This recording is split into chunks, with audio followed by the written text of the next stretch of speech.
Ini YouTube kita tak boleh buka ya, sama betul kan?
Assalamualaikum warahmatullahi wabarakatuh, and welcome to our webinar program with the topic and expert point of view, coping with post-COVID-19 mental health challenges, organized by students of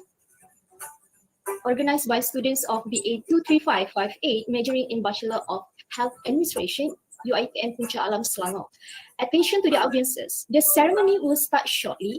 To the audiences in the Google Meet platform, we kindly ask for your cooperation to make sure your microphone is in mute mode, and you are recommended to open your camera throughout the program. While waiting, all audiences are reminded to register on the Google form link provided in the comment section below.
Again, attention to the audiences. The ceremony will start shortly.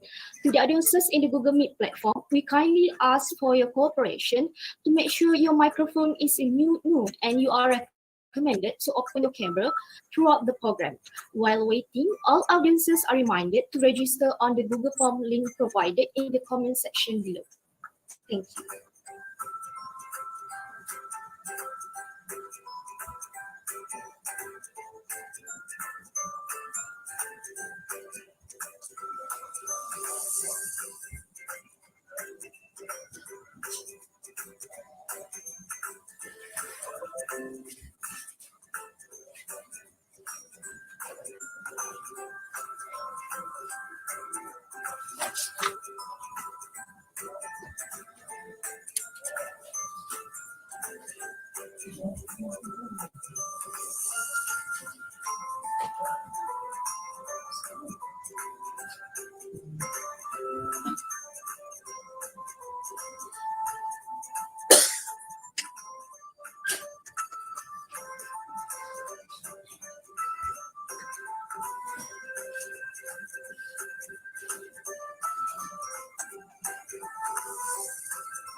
Bismillahirrahmanirrahim. Assalamualaikum warahmatullahi wabarakatuh.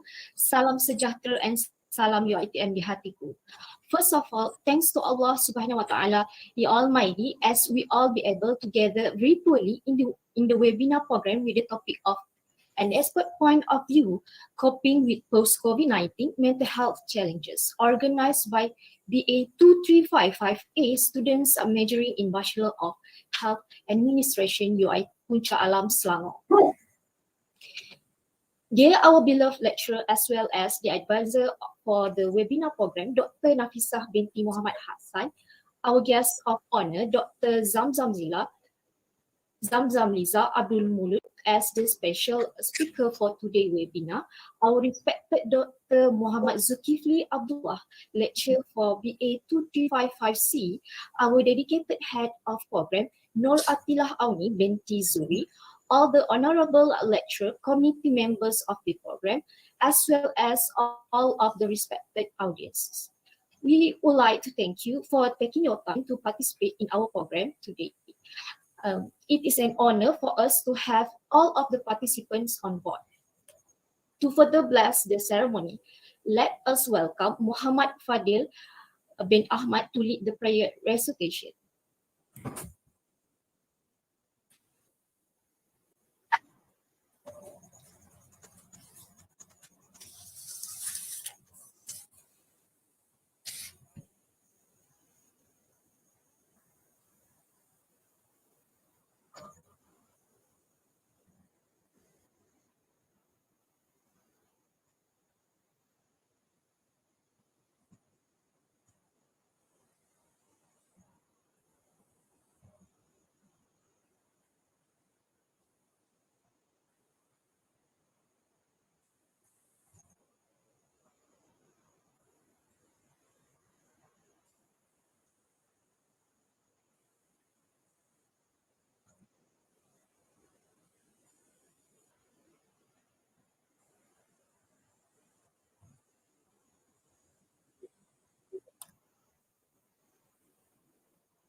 Amin ya Rabbal Alamin.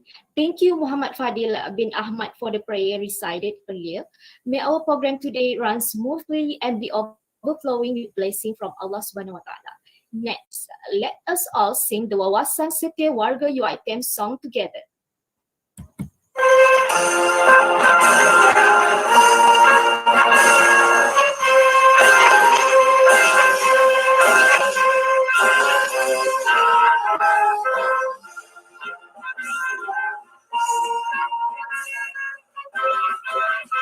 Bersatu kita warga UiTM, kita bangsa perkasa, taat setia untuk negara, penuh semangat wajar.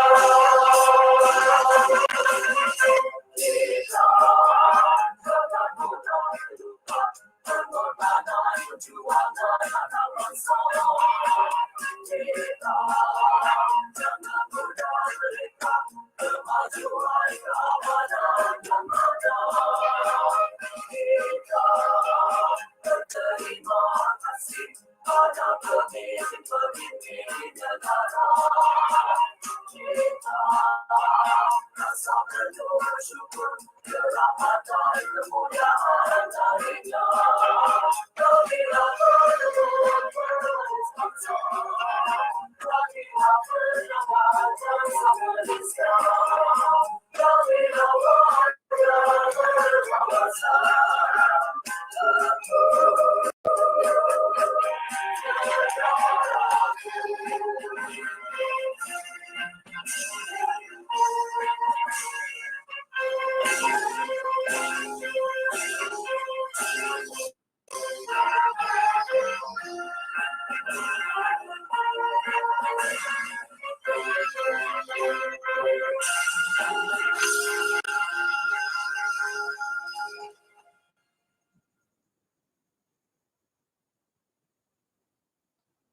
Ladies and gentlemen, without further ado, I shall now hand over today's program to our moderator, Ummi Aliyah binti Abdul Qadir, in order to start our sharing session with the guest speaker.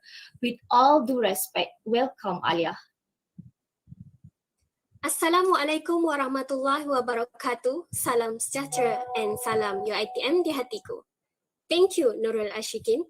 Ladies and gentlemen, we are very lucky today because the organizers have invited a really special guest speaker, Dr. Zamzaliza Mulud, to discuss regarding our topic today on an expert point of view coping with post-COVID-19 mental health challenges.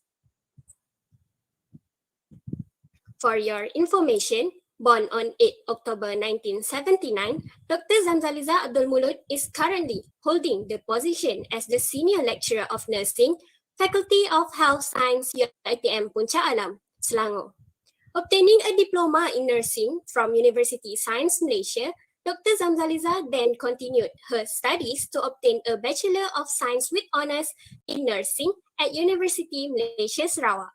Not stopping there, Dr. Zamzaliza continued her struggle in seeking knowledge by obtaining a master's degree in nursing, especially in the field of gerontology nursing at Griffith University of Australia.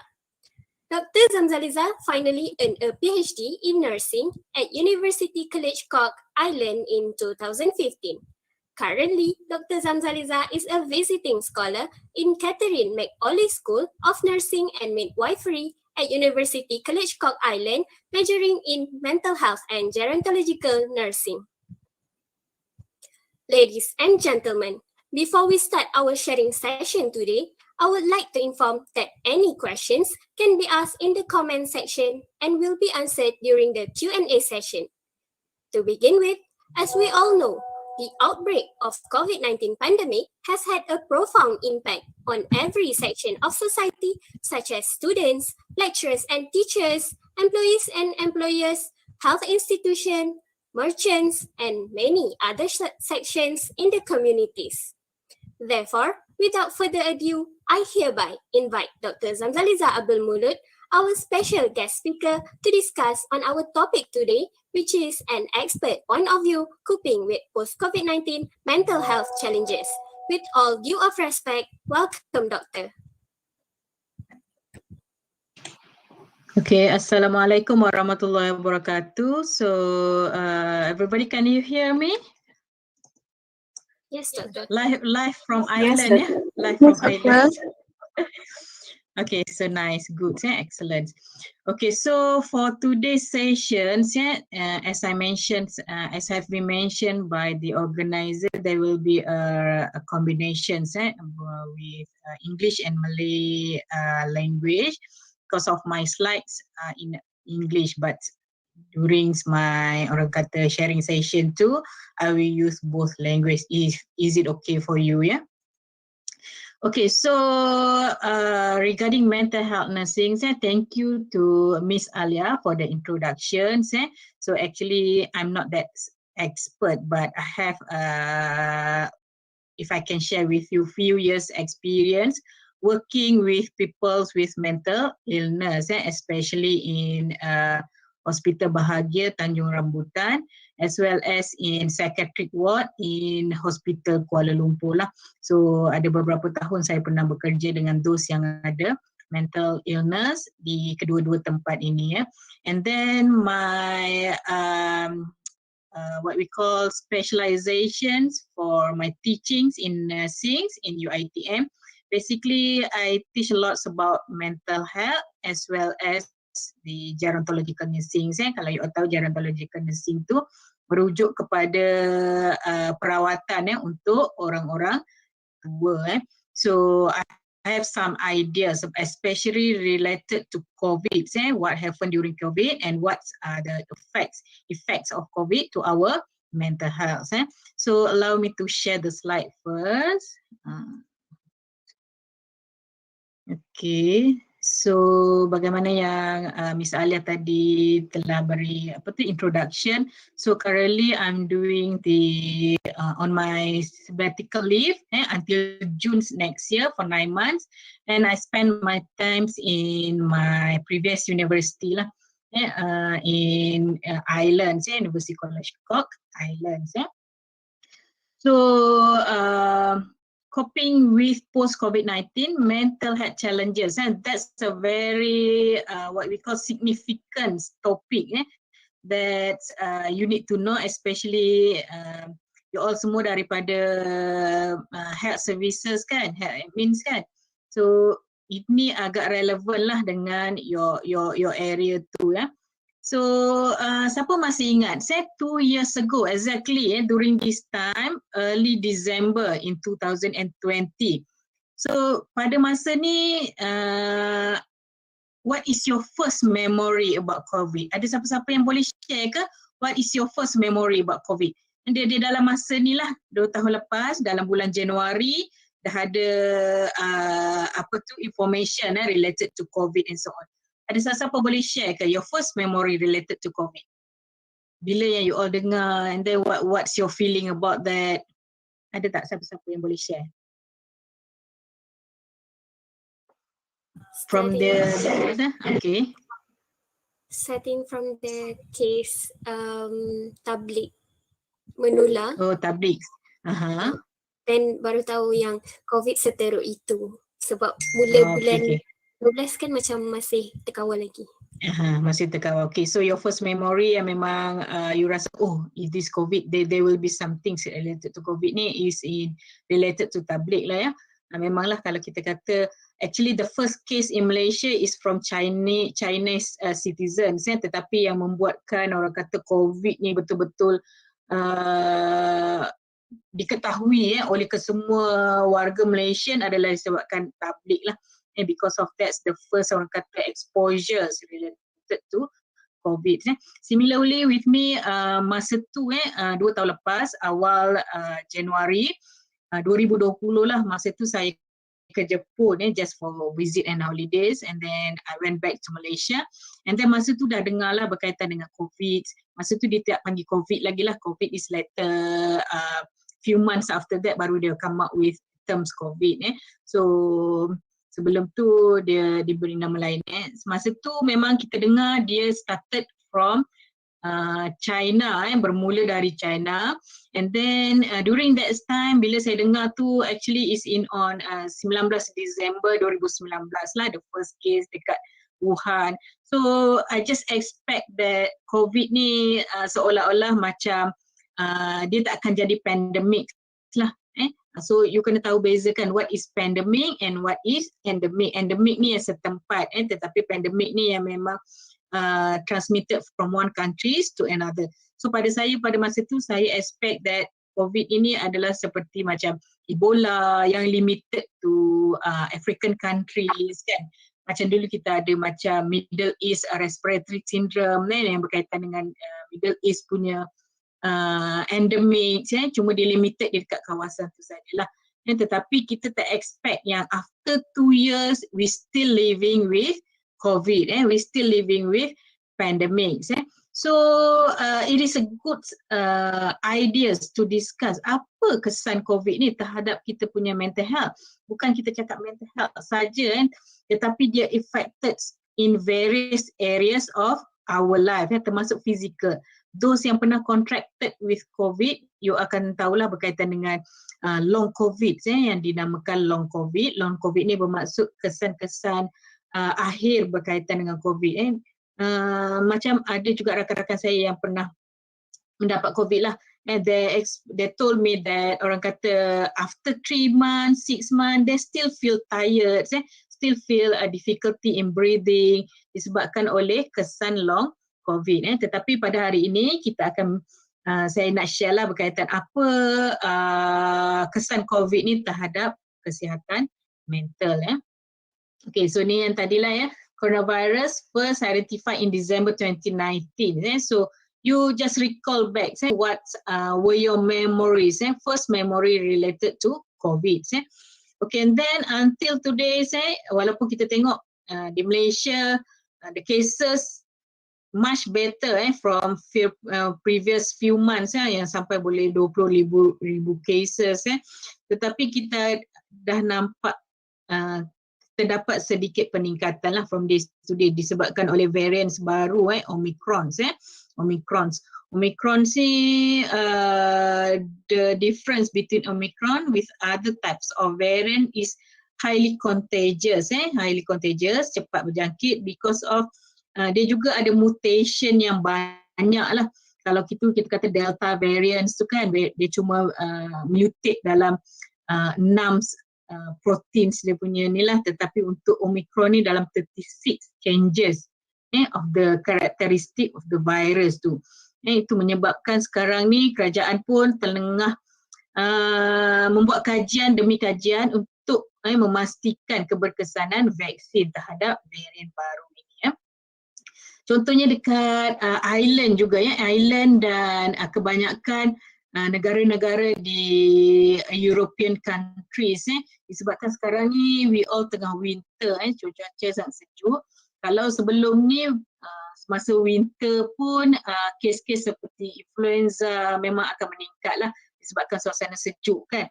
Tetapi untuk kes COVID ni memang agak signifikan peningkatannya. Contohnya di island. Kalau previously dia kes macam Malaysia lah 3,000, 4,000 days. So for the first 2 days dah naik kepada 23,000 cases. 23,000 cases agak banyak lah disebabkan oleh population mereka tak sebanyak Malaysia. Population di Malaysia contohnya kita ada seramai 30 juta penduduk tapi kat sini di dalam 6 juta macam tu lah. So kalau kita tengok dia punya ratio is very high. UK last week dah achieve 120,000 cases. Bayangkanlah macam mana 120,000 cases. So and then pattern dan trend begini juga ditunjukkan oleh negara-negara Eropah yang lain lah di mana menunjukkan peningkatan kes disebabkan oleh Omicron dan juga disebabkan oleh what we call macam baru-baru ni Christmas macam kita lah bila ada celebration kita akan balik ke kampung visit friends and so on. Itu menyebabkan peningkatan lah salah satu sebab peningkatan kes COVID di negara-negara Eropah lah. Tetapi kalau you all tengok pun kalau saya bandingkan lah Malaysia with other yang island yang saya berada sekarang ni, kita boleh nampak Malaysia sangat menjaga sangat orang kata menjaga mengenai kawalan terhadap kes COVID ini tak seperti negara-negara yang dari western countries ke. Mereka tengoklah apa tu dah buat festival, music festivals apa tu bola sepak apa semua dah dijalankan seperti biasa bar, pub semua pun telah dibuka seperti biasa. So saya rasa itu menyebabkan kes semakin ramailah yang apa tu pesakit-pesakit COVID di European countries Okay, and then pandemic can be stressful. Ada tak siapa-siapa yang rasa within these 2 years you think that pandemic is such a blessing? So maksudnya sebelum ni you are stress, tapi bila pandemic ni you rasa macam relax sikit. Ada tak yang macam tu? Boleh tak share? Ke semua rasa stress juga? Ada yang tak rasa stress? Ada pros and cons. Okay, boleh share tak apa dia punya pros dia, apa dia punya cons dia? Mungkin bagi setengah orang macam saya yang jenis lebih suka belajar secara relax, tak face to face kelas yang kena pagi-pagi bangun pergi kelas macam tu, kena kat rumah kan macam terus depan laptop buka and then dengar lecture. Bagi orang yang macam saya lah, jenis suka yang relax macam tu. Itu prosnya lah kat situ. Tapi consnya kurang jumpa dengan orang. Sometimes saya rasa macam develop anxiety juga bila jumpa orang ramai. Okay. So saya rasa siapa nama tadi ya? Alia. Okay, Alia. So Alia, saya rasa pengalamannya mungkin yang lain-lain pun boleh mengalami pengalaman yang sama lah tetapi mungkin bagi Alia orang kata bertuah lah, mungkin environment di rumah tu kondusif kan untuk pembelajaran dan sebagainya. Tetapi because of before I went for my sabbatical leave and visits here in Ireland, saya menjadi ketua jabatan lah untuk program kejuratan selama hampir 6 tahun. So termasuklah semasa COVID ni. So kebanyakan pelajar, bukan kebanyakan ada juga sebilangan pelajar yang they can be so stressful belajar di rumah disebabkan oleh satu environment yang tak kondusif untuk belajar. Contohnya adik-beradik terlalu ramai, bukan terlalu ramai lah, mungkin ramai yang memerlukan tempat dan juga orang kata electronic devices yang sama untuk digunakan dalam masa yang sama. Ada juga pelajar yang tak ada laptop, tak ada internet, terpaksa guna telefon saja. Telefon tu pun perlu share dengan adik-adik yang lain. So it depend on individual. Sebab tu kita boleh cakap COVID ni, pandemic ni, dia orang kata affects individuals differently. Mungkin ada orang yang rasa very stressful, mungkin ada orang akan rasa very relax sikit because of contohnya kalau yang berkaitan dengan staff yang bekerja dia can work from homes. So it have many times to spend with their children and so on. Tapi basically kita boleh katakan secara overallnya pandemic can be stressful in many ways. Okay, and then satu ialah fear and anxiety about new disease. What can happen can be overwhelming and cause strong emotion in adults and children. So I think at this levels, after 2 years, we have somehow adapt with this situation. Cuba you all recall balik kan in the first year, in dalam tahun 2020. 2020 sepanjang tahun tu macam mana rasa stresnya kita bila menghadapi COVID ni, sebab kita tak tahu apa-apa mengenai COVID ni, masa tu belum ada vaksin, and then those yang affected by COVID selalunya akan end up with hospitalization. Kalau ada yang ada comorbidities, yang ada underlying diseases, selalunya ended up with ICU. So kalau kita kata dah masuk ICU tu, prognosisnya tak berapa bagus lah. Ada yang boleh recover tapi ada juga yang menghadapi kematian. Fear and anxiety macam tadilah Alia cakap, bila jumpa orang, sebab tak biasa jumpa orang ni, so akan create fear. Fear ni lagi satu berkaitan dengan kita tak tahu status orang tu kan, dia ni positif ke, negatif ke kan. So we don't know the status of anybody's around us. Contohnya bila pelajar-pelajar last year, bila pelajar-pelajar dah start masuk ke campus, walaupun kita buat saringan lah, kita suruh buat PCR test lah, RTK test lah, tapi ada juga pelajar yang positif dan menjangkiti yang lain-lain juga. So fear and anxiety ni is normal, is normal disebabkan oleh uncertainties. Kita tak pasti tentang banyak perkara. Okay, and then public health action, social distancing, make people feel isolated and lonely, and then also can increase stress and anxiety. So this one saya akan sambung lagi lah. Okay, and then surveys performed in October 2020. So they found that COVID-19 has disrupted or halted critical mental health services in 90% of countries. So macam mana dia COVID ni affects mental health services? Salah satunya lah disebabkan oleh appointment to psychiatrist, for example.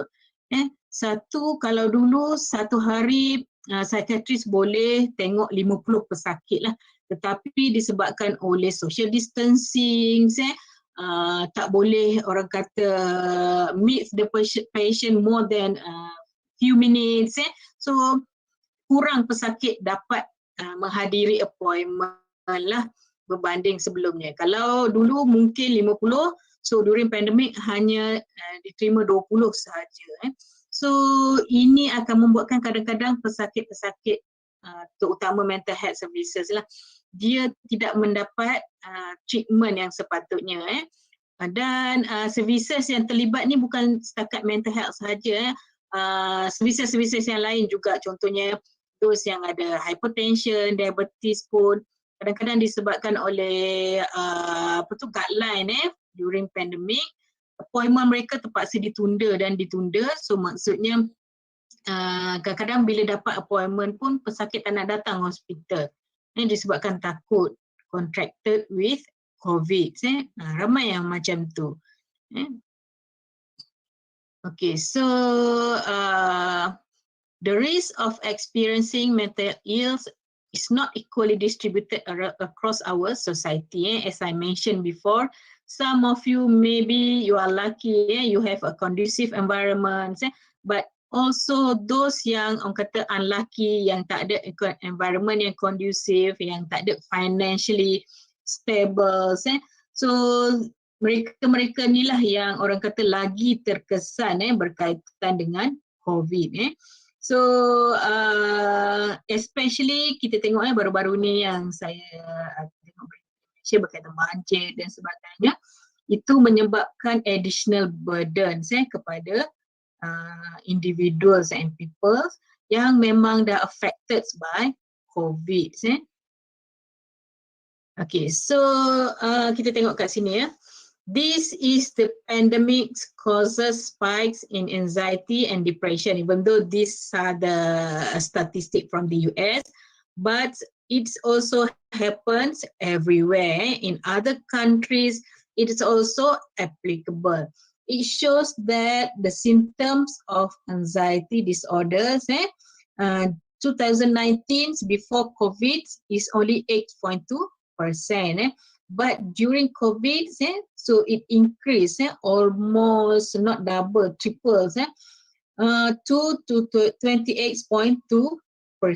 So it's also similar with other conditions such as depressions, or combination of anxiety of depression. You tengok tadi kita tengok kan mental health services dah ada disruptions, orang tak dapat pergi membuat temu janji, tak dapat hadiri temu janji, ataupun kalau dah dapat temu janji pun kadang-kadang mereka tak nak datang sebabkan takut, keluar rumah takut, nak pergi hospital pun takut.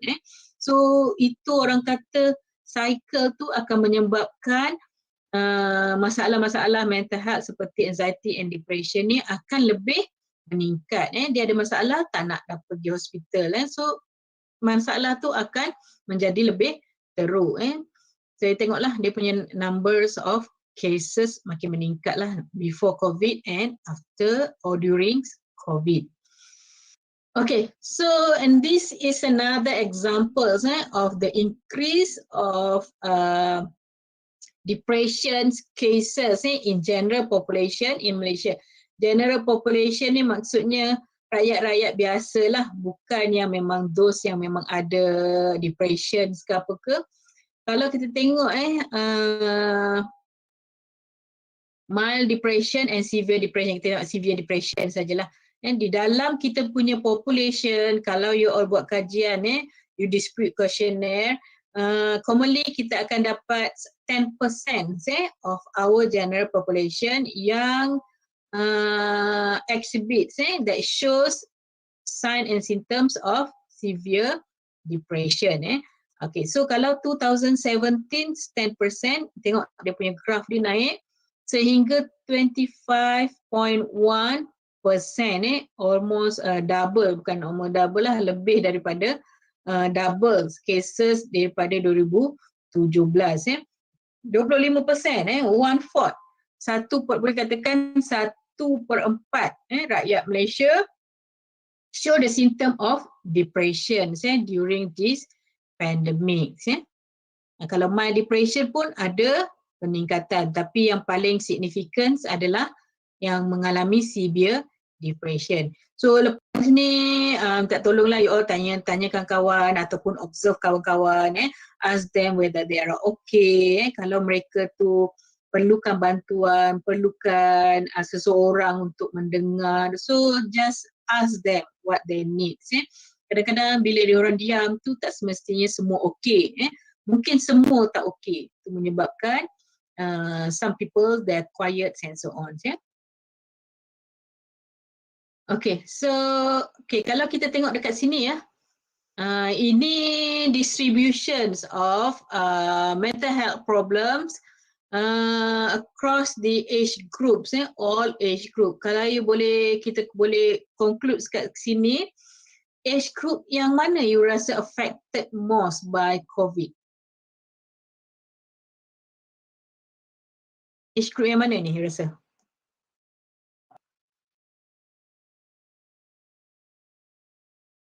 (18 to 24).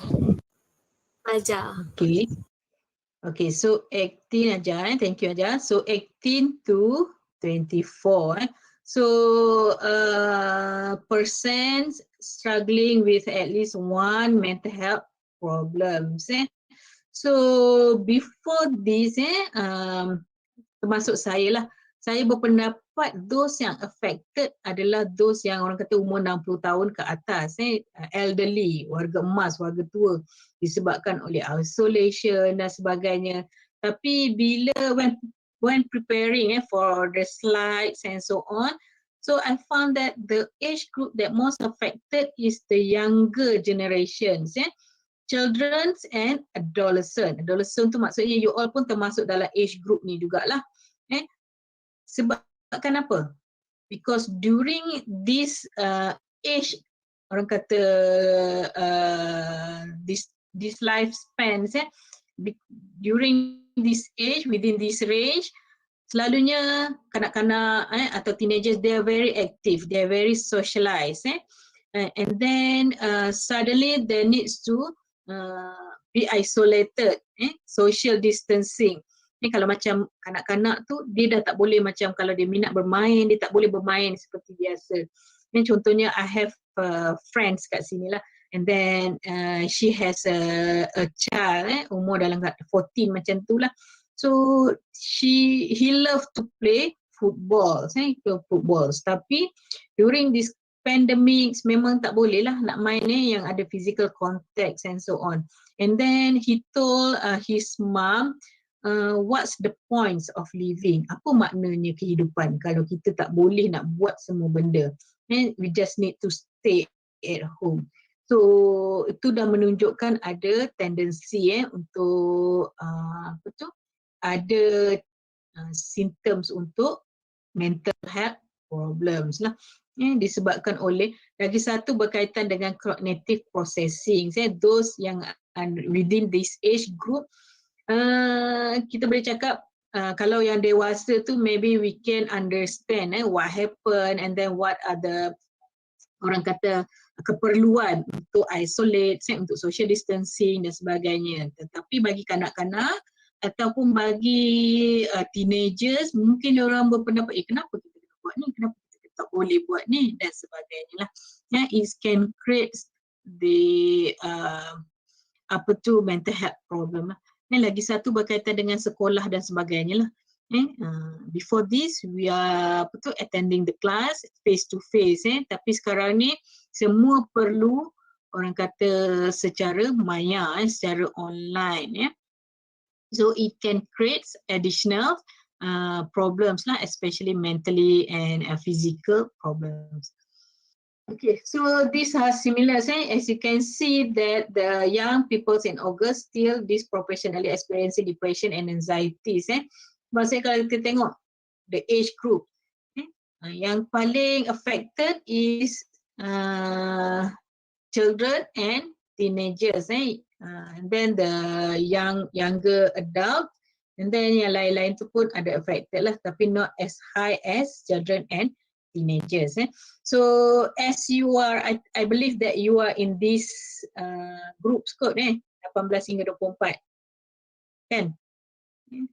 So now you need to understand that you are the most affected groups mentally for this COVID. Okay, and then similarly, when we talk about the highest rate of suicidal ideations. If you talk about suicidal, dia ada banyak jenis lah. Suicidal ideation ni maksudnya they have some ideas, pernah ada terfikir untuk membunuh diri. Ada juga suicide attempt. Attempt tu maksudnya dia dah cuba untuk membunuh diri. Tetapi kalau as a healthcare providers, healthcare macam nurses ke, bila patients ataupun bila individuals tu dah ada suicidal ideation, we will take it seriously. Contohnya kalau patient cakap, saya rasa esok saya dah tak ada dah dekat muka bumi ni. So you need to take it seriously. So kalau you mungkin the prevalence of suicidal ni, kalau kita tengok dekat Malaysia, Malay is the lowest lah. Malay is the lowest. And then the other ethnic groups, there ada juga yang the highest lah. Tetapi kalau it happen you have friends yang contohnya one day dia kata okay lah, you tahu yang dia tu struggling with depression and so on, and then suddenly one day dia terlalu ceria, so terlalu ceria, and then people believe that esok dia dah okay dah apa semua. So you need to be aware of that symptom. Selalunya those yang ada suicidals ni, dia akan show the symptom of happiness lah. Happiness 2 to 3 days before the actual attempt. So disebabkan apa? Disebabkan dia rasakan okay, so segala suffering, segala kesusahan dia akan berakhir. So dia rasa happy. Tapi you all bila you observe that behavior, so you need to be alarmed lah. So you need to be vigilant with that kind of behavior. Itu bukan menunjukkan those yang ada suicidal ni dia menjadi semakin okay, tapi dia menunjukkan yang there might be an attempt to end their life.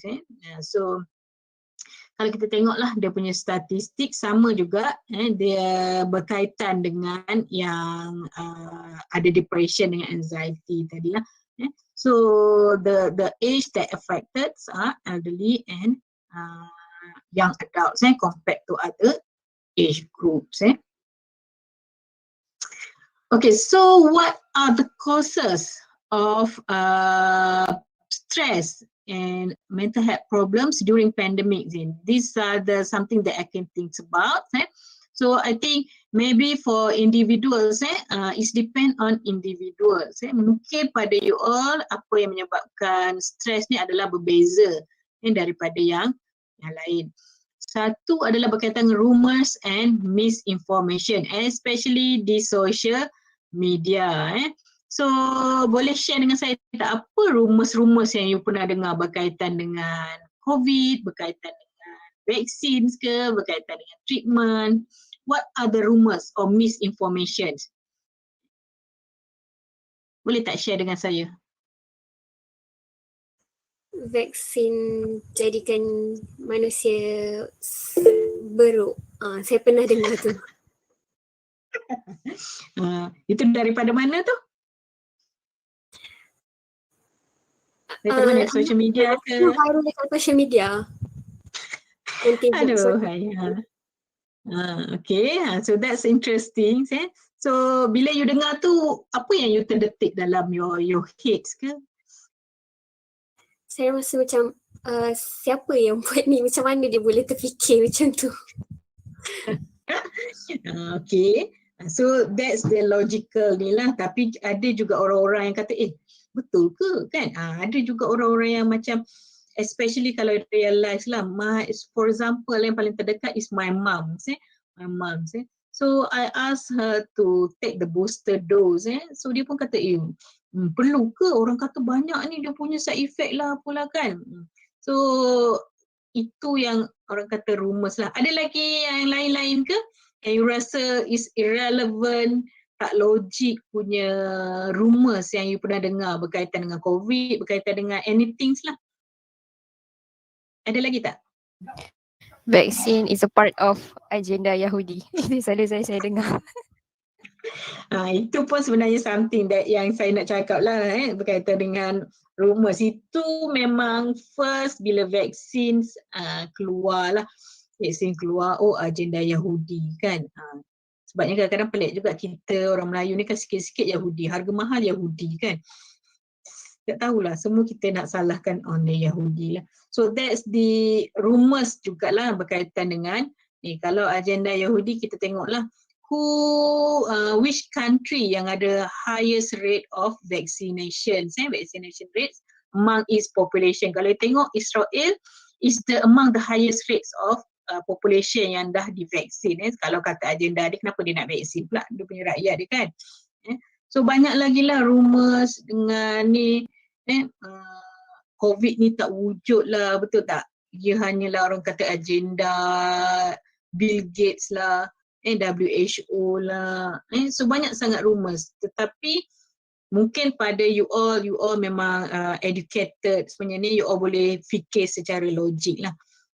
Sebabnya bila kadang-kadang especially pada saya sebagai pekerja kesihatan, we are so frustrated when we listen of all this nonsense actually.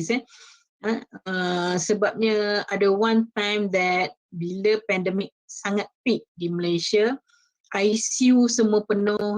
So bila ICU penuh, doktor terpaksa make decision siapa yang kita perlu bagi priority untuk mendapat ventilator contohnya, because ventilator is quite limited. So sekarang ni dulu kita akan, of course kita akan prioritikan those yang ada heart disease ke brain injury ke, tetapi sekarang ni yang terlalu ramai adalah disebabkan oleh COVID. Doktor terpaksa make decision. Kalau siapa yang tak dapat orang kata di priority untuk mendapat ni, dia just go with the normal treatment lah without ventilators, di mana survival rate dia akan jadi lebih rendah. Okay, so rumors and misinformation. So now you are taking the help admins. So that's your role jugalah untuk membetulkan anything that are not true. Vaksin menyebabkan autism lah, vaksin menyebabkan masukkan microchips lah. So banyaklah yang that are all misinformations related to the treatment dan sebagainya. Yang nak menggunakan antiparasitics punya yang selalunya digunakan untuk livestock, maknanya kuda, lembu pun dah nak digunakan untuk manusia.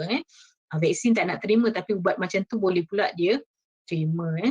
So okay, another thing is the closure of schools and universities. So ini pun memang menyebabkan stres. Stres kadang-kadang bukan kepada pelajar, kepada contohnya pengajar pun sama, lecturer pun sama. We need to convert all things, all assessment all using online. Bukan mudah sebabnya bukan semua pensyarah orang kata very experts in IT and so on kan. And they are quite struggling as well. Travel restrictions. Travel restriction. So Malaysia pun baru-baru ni je dalam bulan 10 tahun lepas baru open orang kata sedikit lah pintu untuk keluar. Semasa saya nak apply to go to Ireland, masa tu dalam bulan 9. Bulan 9 masa tu masih perlu apply melalui My Travel Pass untuk keluar negara. So very stressful procedures. You kena submit all the information online and then you perlu tunggu kelulusan. Tunggu kelulusan macam My Travel Pass ni dia tak ada macam any office that you can go, any office that you can call, you kena email sahaja. Tapi tahulah kadang-kadang email tu susah orang nak balas kan. So until last minute, tiket semua ready, rumah semua dah ready, tapi approval belum dapat. So can you imagine how stressful? untuk orang kata bukan disebabkan oleh nak melancong dan sebagainya, for a valid reason, tapi ended up 2 days before my flight dapat kelulusan. Memang masa tu bersujud syukur lah. So kalau sebelum ni untuk travel tak kisah, you ada passport you can go anywhere. Kalau yang perlu visa you dapat kelulusan visa you can go. Tapi sekarang tak lah. Macam baru-baru ni pun kerajaan dah announce kan, dia akan tangguhkan dulu umrah kan, disebabkan oleh high cases of Omicron. COVID ni daripada orang kata dos yang balik daripada umrah. Itu pun dah menyebabkan kegusaran dan menyebabkan stres kepada dos yang memang dah register untuk pergi pada bulan ni lah.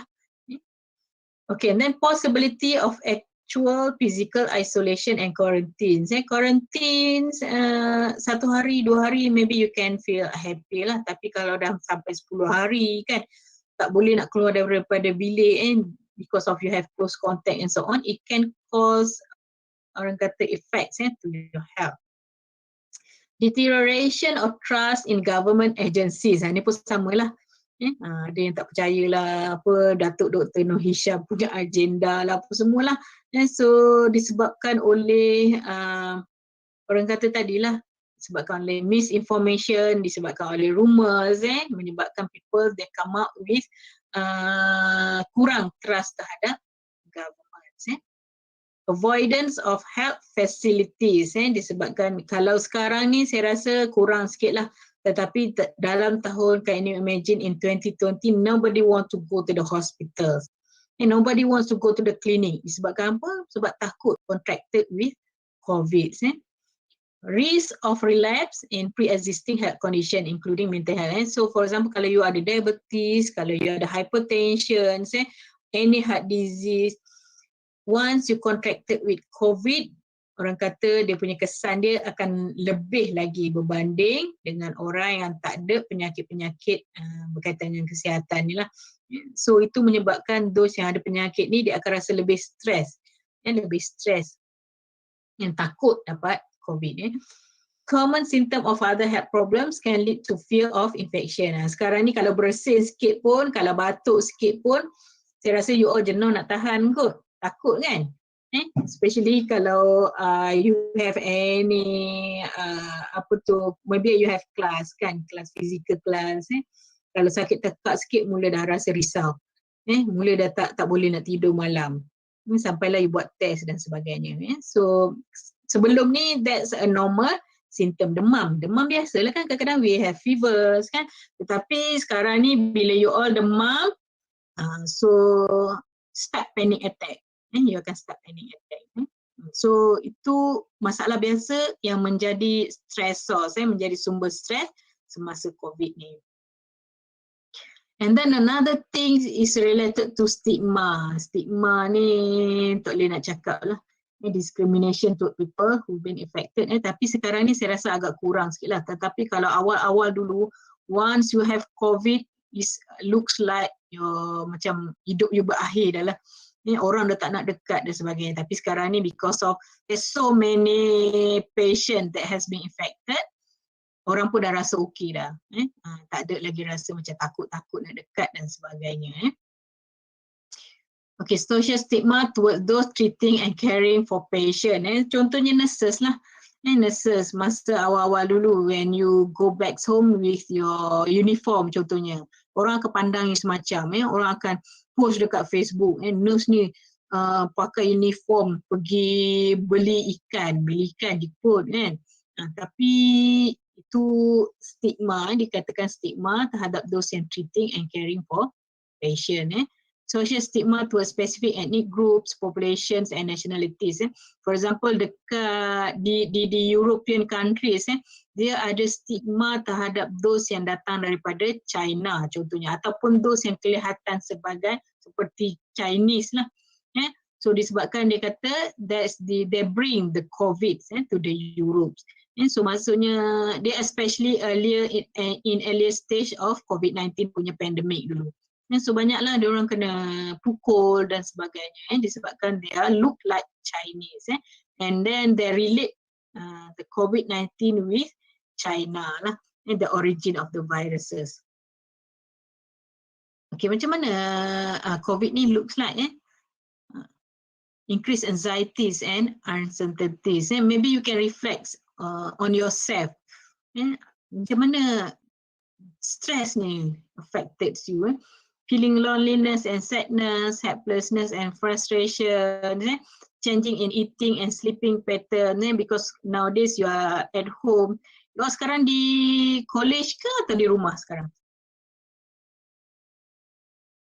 For our class, everyone kat rumah masing-masing, tak ada yang kat college.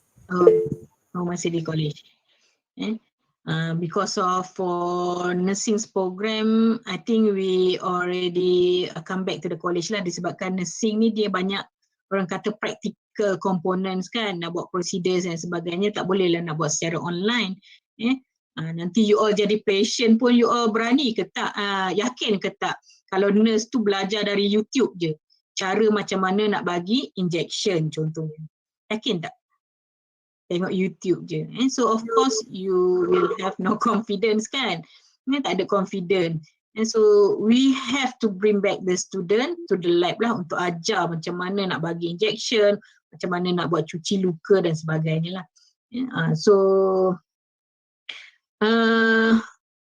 Okay, so lagi satu berkaitan dengan changes in substance use. Ada juga yang macam mana dia adapt dengan stres ni, mengambil bahan-bahan terlarang. Information and update burnout. Terlalu banyak information. Kadang-kadang bertukar-tukar dia punya informations dia. Sekejap you need to isolate 10 days and then dia kata 7 days. And then disebabkan these are the new things that the governments, the agencies, the ministry, they are not kata well prepared with this condition. So maksudnya kita terlalu banyak information yang kita tak dapat nak proses lah, ataupun kita tak dapat the latest information menyebabkan kita rasa stres. Sekejap ni.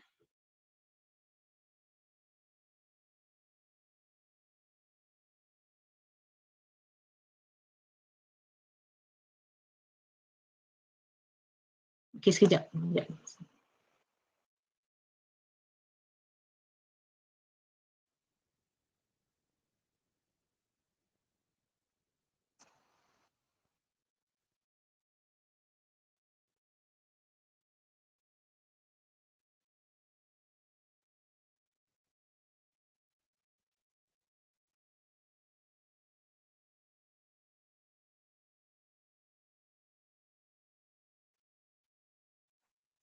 Okay, so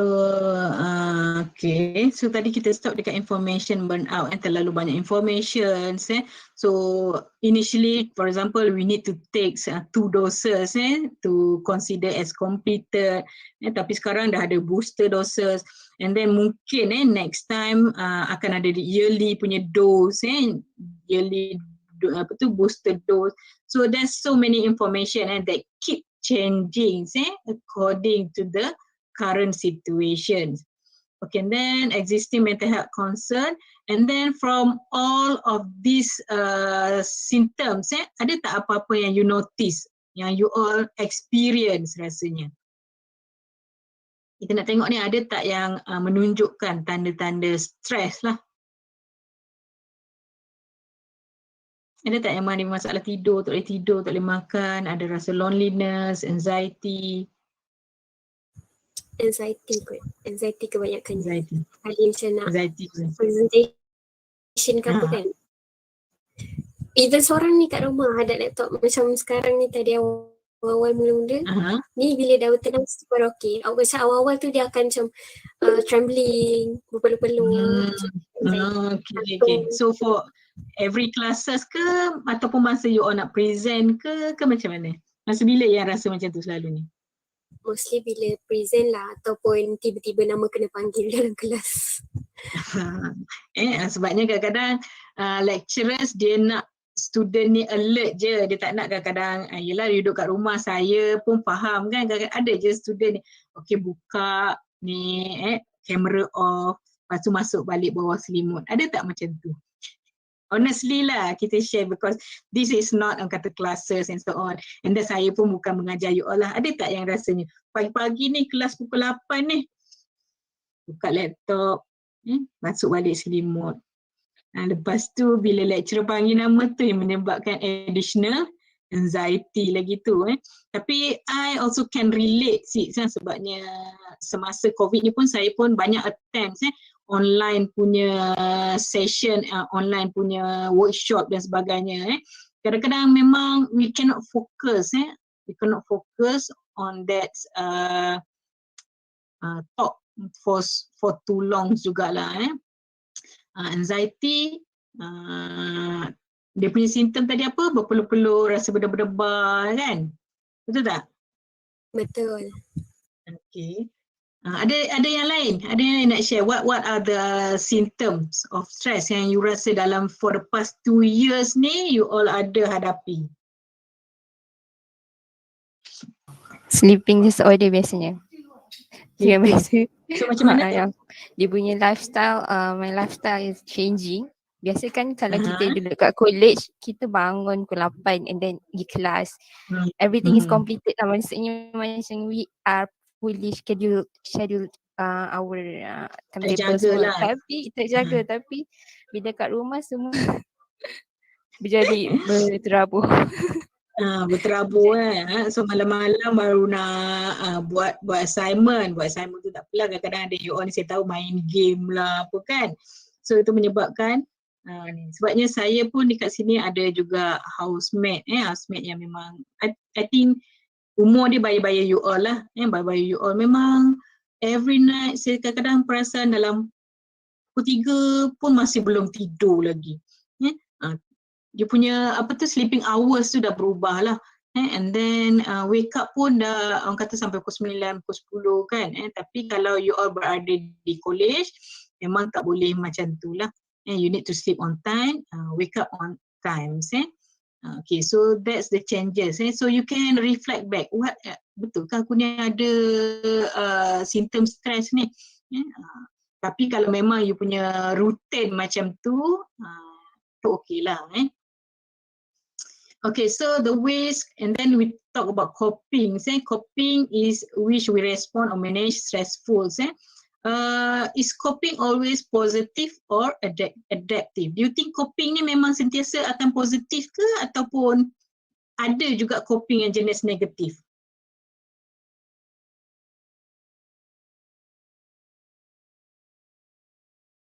Ada tak rasanya negatif coping? Ada.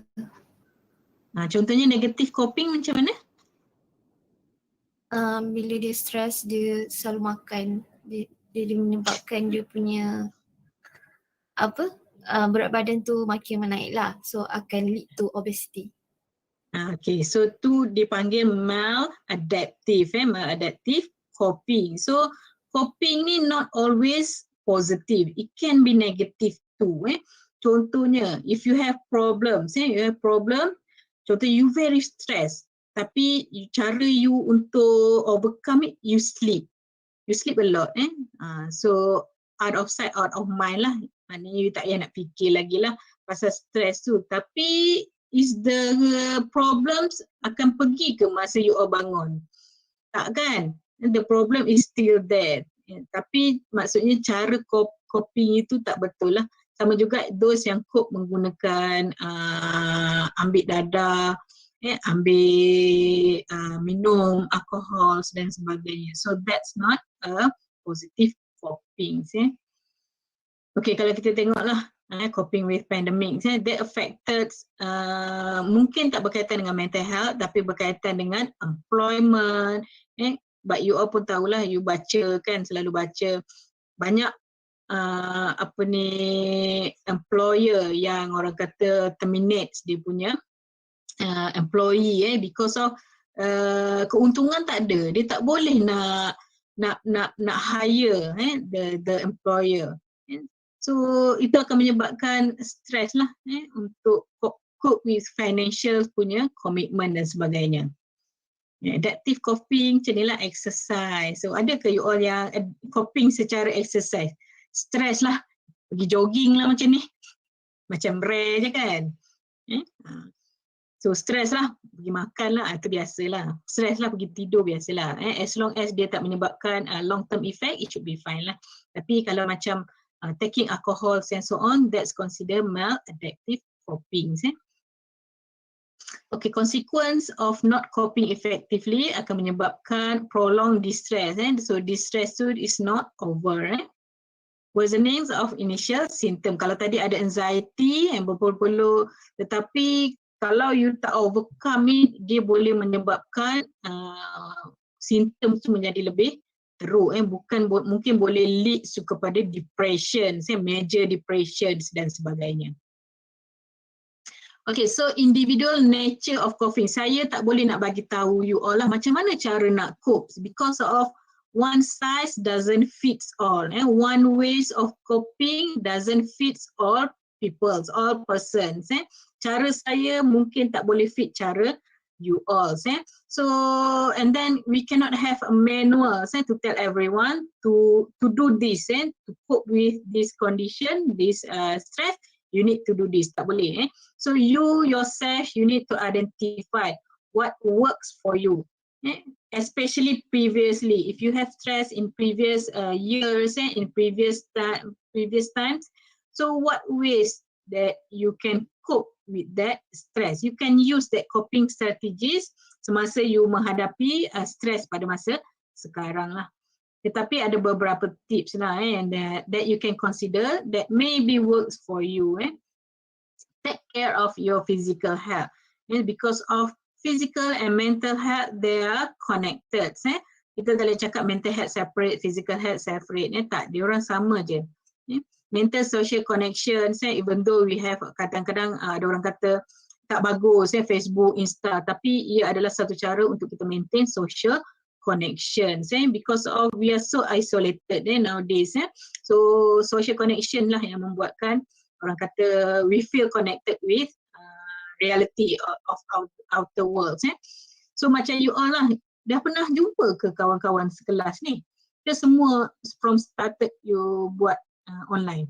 Pernah jumpa tak face to face? Pernah. Pernah lah. So you all dah Pernah. year berapa ni?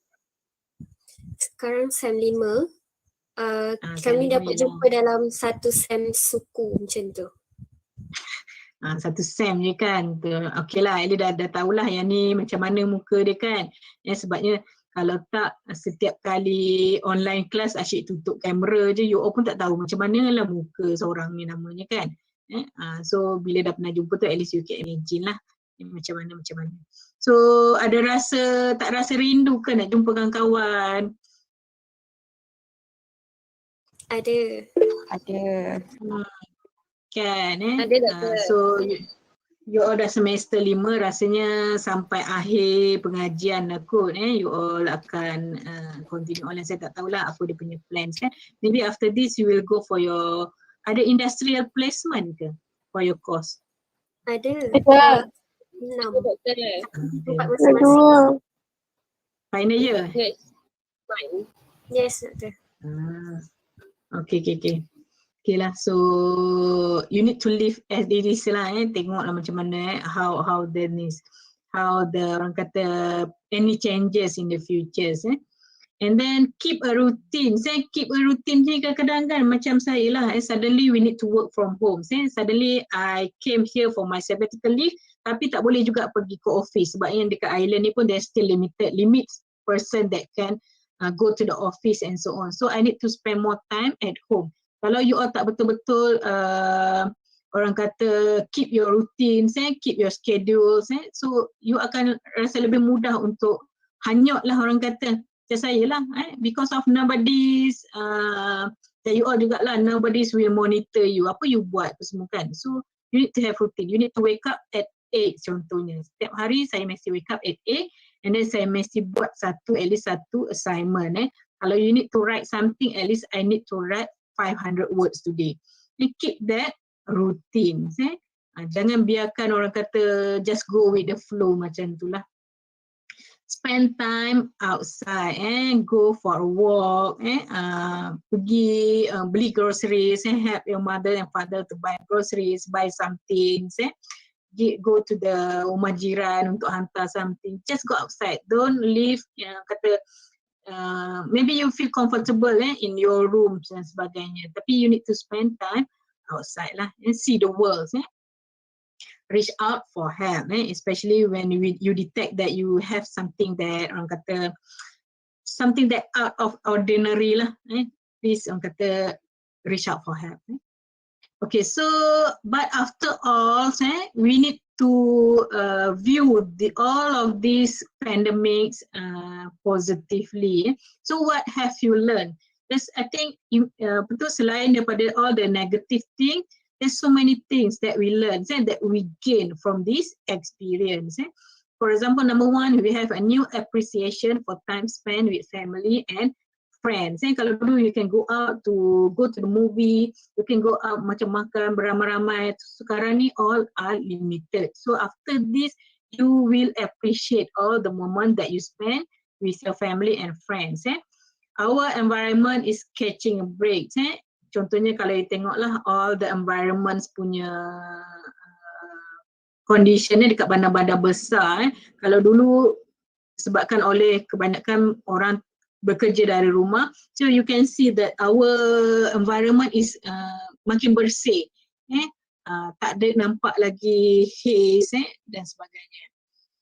Many of us parents now know how hard being a teacher really is. Sebabnya anak-anak dah start bekerja dari rumah, belajar dari rumah. So parents sekarang dulu mungkin dia selalu komen kepada teacher macam mana ajar anak dia kan. So sekarang dia tahu macam mana susahnya untuk menjadi teachers lah for their own kids. We can be creative with our self-care activities. We are grateful for the internet. So Netflix, kalau dulu mungkin ada saja account tapi tak sempat nak tengok disebabkan oleh you need to spend time with your friend. Tapi now we are more appreciative of the internet because of everything that happen nowadays are referring to internet. We require internet. Many have taken opportunity to strengthen spiritual connections. Ada yang spend more time religiously. Ada dulu mungkin tak jaga dia punya solat tapi disebabkan oleh COVID mungkin dah ada close contact. Sedikit keinsafan lah. Dia akan go back to our spiritual needs. Hopefully we are all better at this Zoom, Google Meet, Microsoft Teams things lah. So before this, we cannot imagine that all classes can be conducted online. Meeting can be conducted online. But after COVID, so we believe that they are not necessary. All meeting needs to be conducted face to face. It can be conducted everywhere, as long as you have internet. So these are the silver linings of pandemic. Kita tak tengok negatif saja, tapi kita tengok juga the positive ways lah. Okay, so this is how I cope with pandemic. So I involved as a orang kata vaccinator semasa program imunisasi COVID-19 kebangsaan di Dewan Berlian lah, UiTM. So I involved termasuklah juga saya bekerja pada Hari Raya Haji. Hari Raya Haji, the PPV masih dibuka. Saya tak balik ke kampung sebabkan oleh perlu rentas negeri dan sebagainya. So I spend my time menjadi vaccinator lah, bagi vaksin.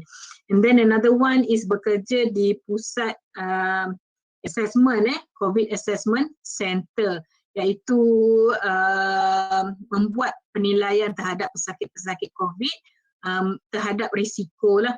So maksudnya kita nilai dia berkaitan dengan dia punya simptom, sama ada nak allow dia kuarantin di rumah ataupun perlu dirujuk kepada hospital ataupun perlu dirujuk kepada pusat kuarantin kebangsaan. So saya bekerja dekat sini lah, ada jugalah for 2 weeks macam tu pun experience. And then the last days tu, the one that made me stop working at this CVC because I have a severe migraine. You cannot imagine how hot to be in this PPV punya ni. So there's so many layers of protective ni lah. So kadang-kadang rasa macam nak pengsan pun ada disebabkan oleh terlalu panas. Ni dekat Stadium Shah Alam ya. So this how I cope with pandemics lah. Okay, I think that's all. Thank you so much for listening. So Is there any question, or I pass back to the Madam Moderator? Thank you, Dr. Zamzaliza, for the interesting sharing that is full of inputs just now, live from Ireland. In conclusion, everyone must take a role in curbing mental health issues, starting from our own self until the people in the surroundings. If it doesn't start with our own self, how do other people want to help, right? Therefore, if you experience anything that can lead you to mental health issues, please go and seek for help immediately. Now, let us move on to the question answer session. Once again, a friendly reminder to the ladies and gentlemen, if you have any questions, you can simply ask in the comment sections and the question will be answered during the Q&A session. Since there are already some questions in my hands, let us start with the first question from the participant. Assalamualaikum, Doctor. Does infant also been affected with psychological problems due to COVID-19, and does the symptoms are the same as other age of groups?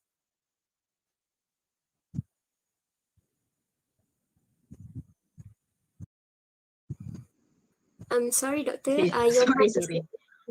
Okay, so thank you for the questions. The question related to the psychological effect for infant. Infant ni kalau merujuk kepada definition is those yang 1 year of age and below lah, daripada newborn sehingga umur 1 tahun. So kalau kita tengok the developments of psychological punya development, selalunya dia akan bermula dari umur 3 tahun dan ke atas lah. So kalau kita cakap mengenai psychological untuk infant, mungkin kesannya tak terlalu ketara.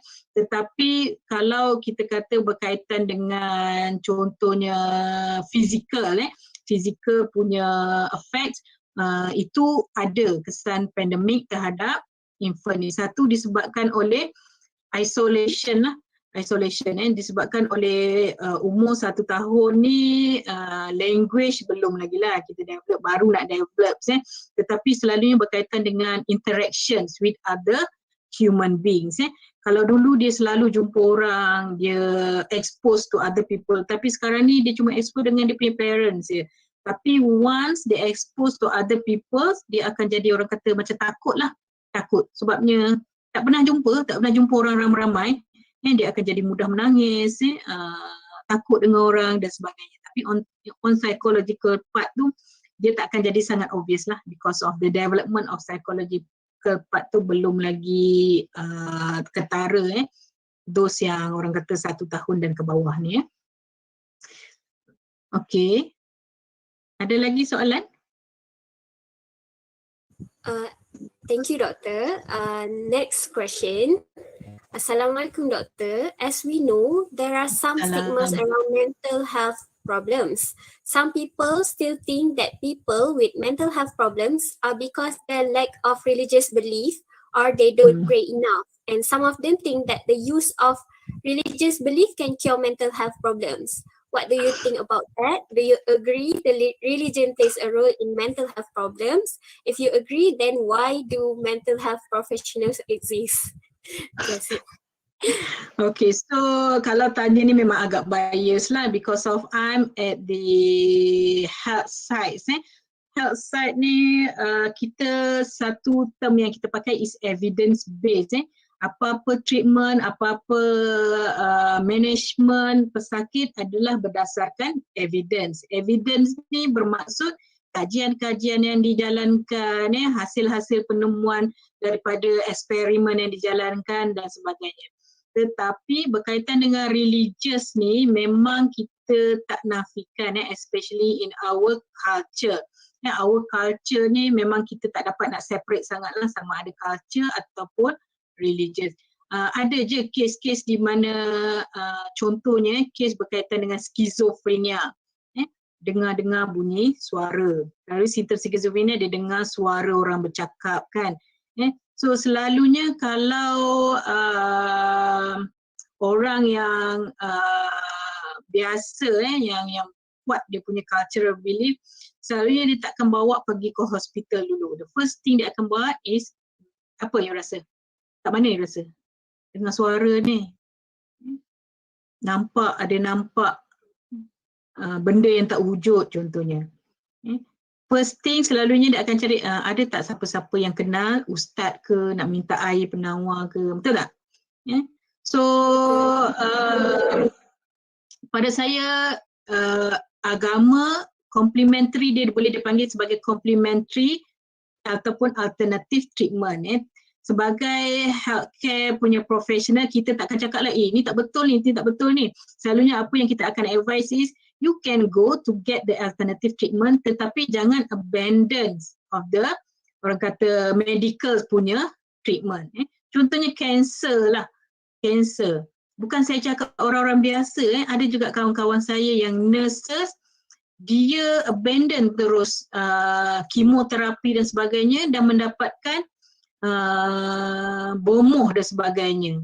You bayangkanlah orang yang memang ada knowledge berkaitan dengan medical pun boleh abandon medical punya treatment, pergi cari bomoh dan sebagainya, and then ended up balik semula ke hospital dengan stage 4 punya cancer, breast cancer, and then they need to remove both breast disebabkan oleh memang dah advance lah dia punya metastasis. Cancer tu dah spread dengan orang kata end stage lah. So kita tak boleh nak cakap lah macam tu, tapi kalau you cakap that's because of kurang semayang, kurang solat, tu tak betul lah sebenarnya. It can happen to anybody pun. Tak kisahlah dia ni memang very highly religious ke apa ke, mental illness still akan boleh affected that individual. Jangan pula cakap, ada juga yang selalunya saya ada baca jugalah kadang-kadang ada social media kan, contohnya ada orang cakap dia very depressed, kena dapatkan treatment. Ada juga orang-orang yang komplain, alah kau ni baca Quran kan, semayang banyak-banyak kan, tapi that's not the good advice lah. Bukan orang kata not the good advice. The first thing is, jangan kita assume orang yang ada mental illness tu disebabkan dia kurang kepercayaan terhadap agama lah. And so that's two separate things. We cannot relate that two things kepada satu lah. That's two separate things. Agama and mental illness, they are two separate things. Kalau you ada kawan lah yang cakap, aku rasa depressed lah apa semua, you just boleh advise dia untuk dapatkan professional punya ni. Dalam masa yang sama, you boleh advise dia untuk solat dan sebagainya. Tapi janganlah cakap, ni sebabkan kurang baca Quran lah ni, kurang bersemayang lah ni. No, that's not the main reason. So that's other reasons yang menyebabkan mental illness ni. Okay, so I think that makes things clear lah. Kalau contohnya satu hari nanti you ada kawan, you ada saudara mara yang datang dekat you kan, dengar you all ambil health kan, kadang-kadang ada tak yang tanya kan berkaitan dengan health kan. So you need to advise them that way lah. Get professional advice, get professional treatments. Dalam masa yang sama boleh nak pergi ke alternatif punya treatment boleh, tapi jangan abandon the medical treatment yang biasa ni lah. Okay, any other questions? Okay, thank you, Doctor. Next question is from our participants in the YouTube. Good evening, Doctor. What are the procedures that we need to follow if we notice that we have an early symptom of mental health issues?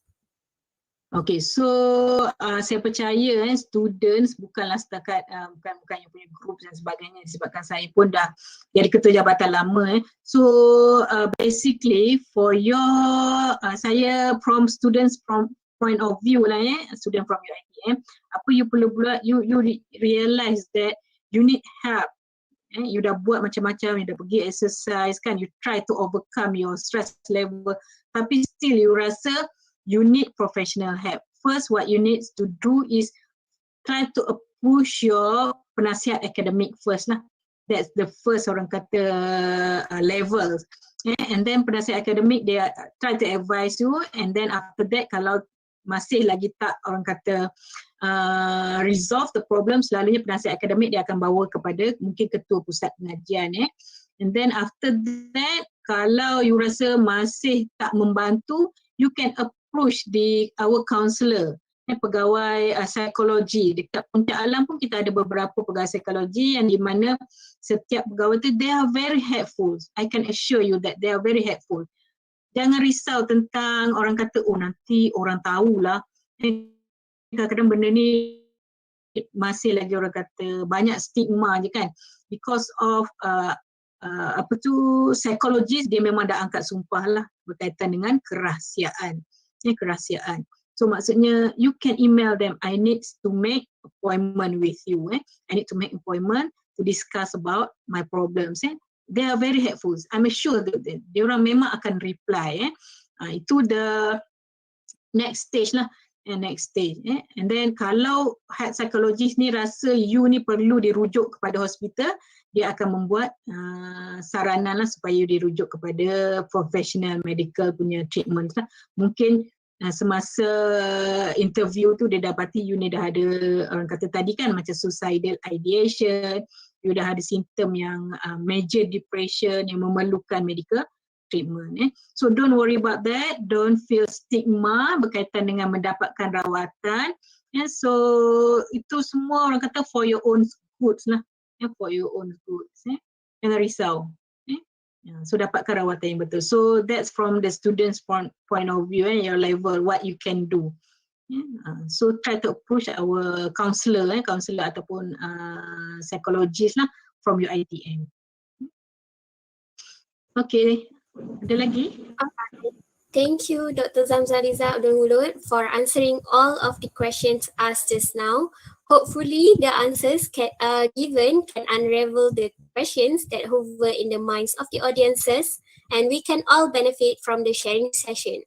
Since the time is very envious of us, we apologize if there are any questions from the audiences that we did not get to convey to the speaker.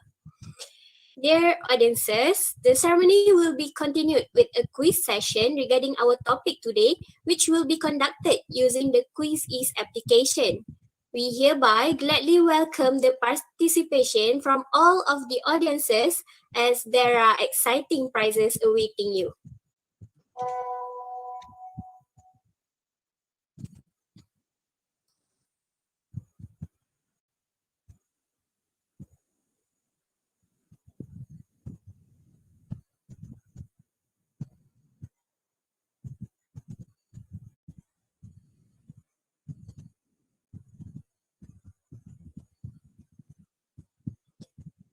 The quiz format is in multiple choice questions and consists of few questions. You are ought to only choose one correct answer for each question. Don't worry, because the questions are very simple and related to our topic today, and there are some of them that already explained by Dr. Zamzaliza just now. While waiting for others to join the quiz, I will explain the flow of the quiz so that the participants who haven't decided whether to join the quiz or not can make a decision right away.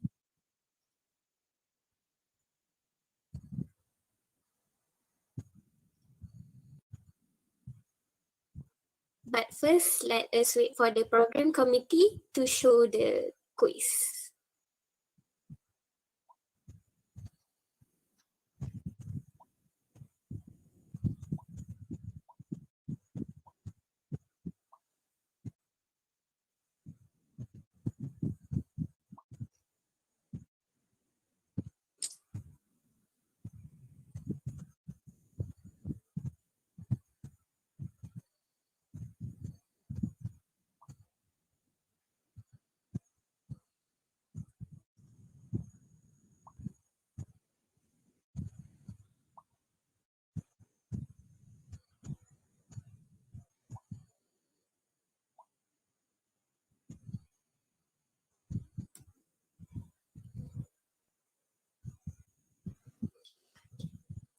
First, you need to search for quizease.com, quizzz.com at the Google or any other browser that you use, and then you need to enter the code shown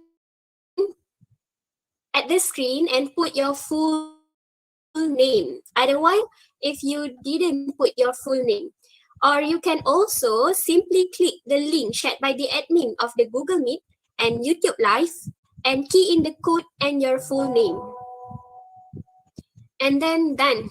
You are set to go. But let us wait for another more participants to join the quiz, and the quiz shall begin in a short while.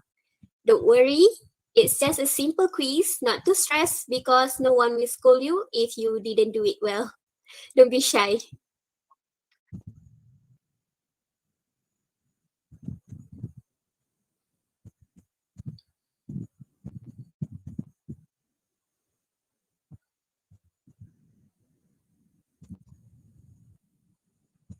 Let's wait for another while.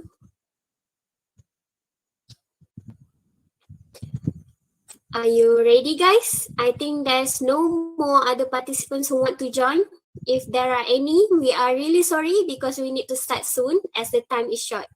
So in the count of 3, 2, 1, go. Good luck, everybody.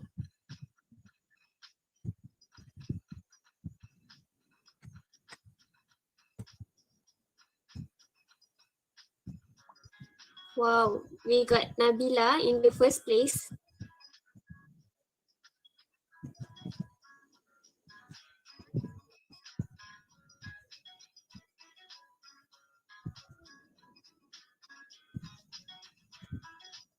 You guys did very well, guys.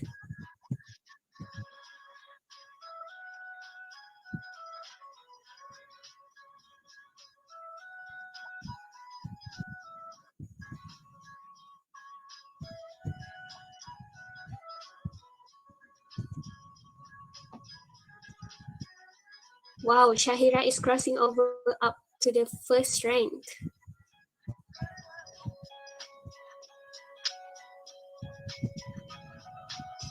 Come on, guys, you are doing good.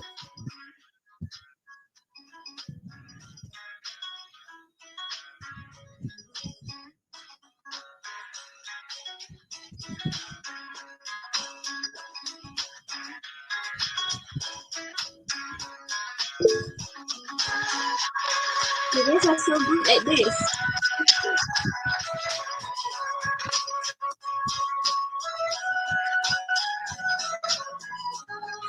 Wow, Hafiz is crossing up to the first rank.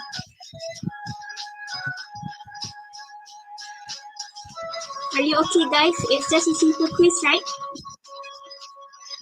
You guys are so good.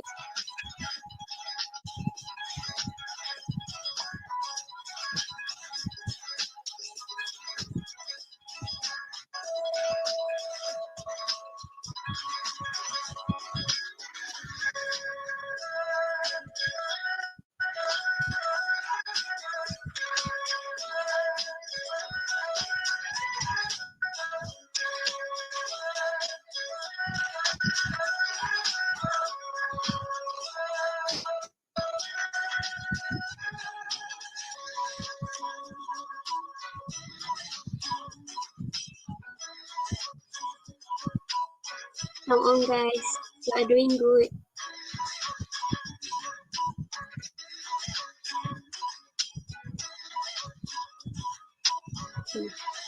Ashraf is in the first place. And Nur Ilham Zakia is in the second place. Come on, guys. You are so good. You are doing good.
Are you done, guys?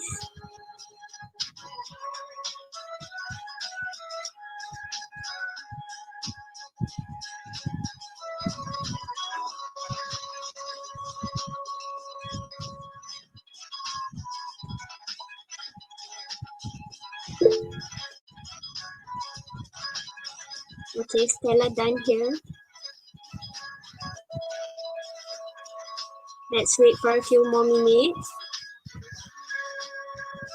Now, Plum Brandon is in the first place.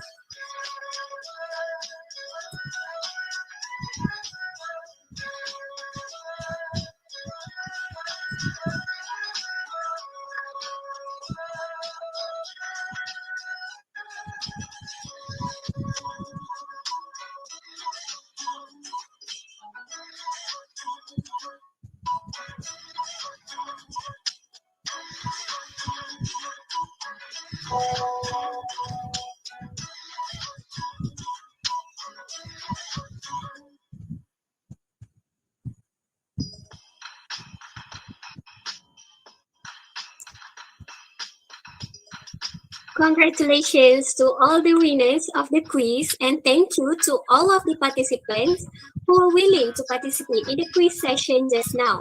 Winners are requested to contact the program committee member at 014-5066-951 and give your details to claim the prize, or else you will miss the prize. Since some of you put not your full name, so it might be hard for us to recognize. So you need to contact the committee member, I repeat, at 014-506-6951 to claim your prize. If you didn't claim your prize, then the committee member will get the prize instead of you. Next, once again, we would like to invite Dr. Zamzaliza Abd to deliver a closing speech as our sharing session has come to the end. With all due respect, welcome, Doctor. Okay, Assalamualaikum warahmatullahi wabarakatuh. Kembali kepada semua. So first of all, thank you so much for the committee for inviting me to this session. I'm very honored. So at least I can share something that might be benefits for you. Kalau mungkin tak dapat banyak, mungkin sedikit sebanyak bertambah knowledge berkaitan dengan mental health. Because of before this, we are more focused on our physical health. And we more concerned about what happened to our physical health. We more concerned if we get diabetes, hypertension, heart disease, until we forget the importance of mental health. So now we need to balance between physical as well as our mental health, and then we need to treat them, we need to care of them equally, because both are important, because both are related to each others. So, and then thank you so much for all the students that attending these sessions, and then I hope that you do all your best in your futures, so and then pass your exams. Result exam pun tak tahu bila keluar tu, belum exam lagi kan, not yet exams. So hopefully all the best for your exams, for your futures, for your studies and all. So with that, with lafaz Bismillahirrahmanirrahim, saya menutuplah program ini, dan kata semoga selamat maju jaya kepada semua. So terima kasih. Assalamualaikum. Waalaikumsalam. Thank you, Dr. Zamzaliza, for the wonderful and inspiring speech just now. Ladies and gentlemen, with the closing speech from Dr. Zamzaliza just now, our sharing session has come to the end. Therefore, I am Umi Alia binti Abdul Qadir as the moderator for today. Apologize if there are any shortcomings while conducting the sharing session. Next, I would now hand back the ceremony to Nurul Ashikin binti Muhammad Rozi to complete the agenda of the webinar program today. Thank you. Thank you, Dr. Zam, for being here with us. I feel very proud with my Thank you, students also. Doktor. No problem, sure. Kita tengah hari dekat sini. Wah, sejuk tak sekarang? Sejuk kan kat sana? 0 degree lah. Oh, sejuk tu. Thank you again ya. Okay, thank you for the invitation. InsyaAllah lain kali kita jemput lagi ya. Okay, insyaAllah.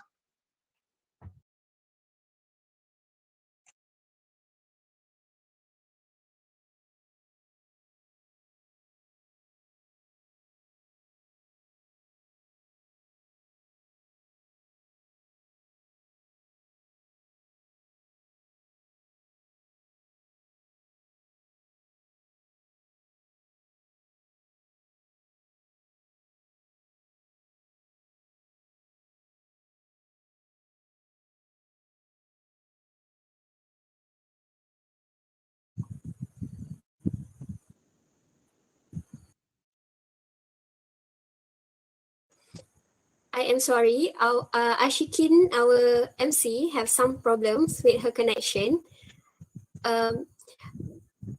So I will take on behalf of her. I'm sorry.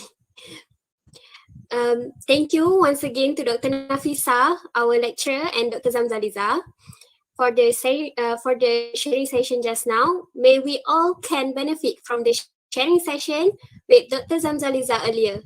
Ladies and gentlemen, before we end our ceremony today, we are truly honored to invite Dr. Zamzaliza Abd Mulud to receive a certificate of appreciation to today's program.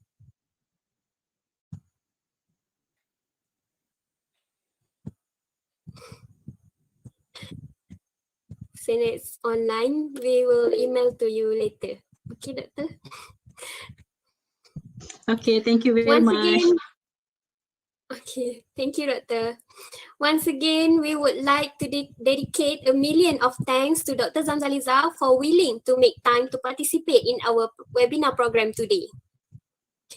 Dear audiences, now we are going to have a photography session. Once again, we would be glad to invite Dr. Zamzaliza and all of the audiences and lecturers in the Google Meet platform to join the photography session. Therefore, we kindly ask for all the audiences to open up their respective cameras and smile sweetly.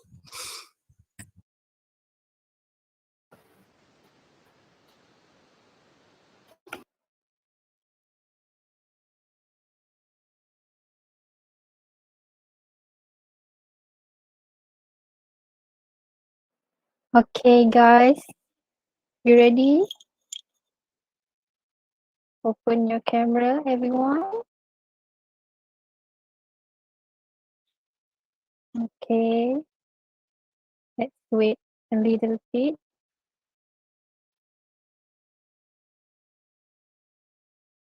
Okay. Ready?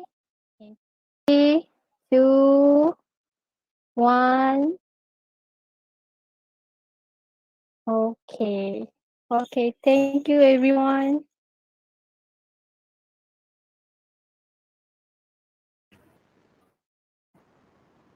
Kudos to all students. Thank you so much.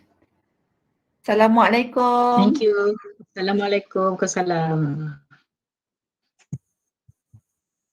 Dear ladies and gentlemen, our webinar program today on the topic of an expert point of view, coping with post-COVID-19 mental health challenges, organized by the students of BA 2355A, Bachelor of Health Administration, UiTM Puncak Alam, Selangor, has come to the end. Before signing off, I hereby represent the members of the program committee would like to apologize for any shortcomings in handling the webinar program today, and we would also like to dedicate a million thanks to Dr. Nafisa binti Muhammad Hassan, the advisor of the Health Administration League, or our lecturer, our special guest speaker, Dr. Zamzaliza Abd Mulud, all of the honorable lecturers, audiences, and all of those involved in the success of our program today. Whether directly or indirectly, we are truly honored to have you on board with us today. Before dispersing, attendees were reminded to fill in the checkout form link as well as the participants' e-certificate form link which had been displayed in the comment section. With that, wabillahi taufiq wal hidayah. Wassalamualaikum warahmatullahi wabarakatuh. Salam sejahtera and have a good day everyone. Thank you again.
Once again, attendees were reminded to fill in the checkout form link as well as the participants' e-certificate form link for the FBM students so that you can claim your e-certificate.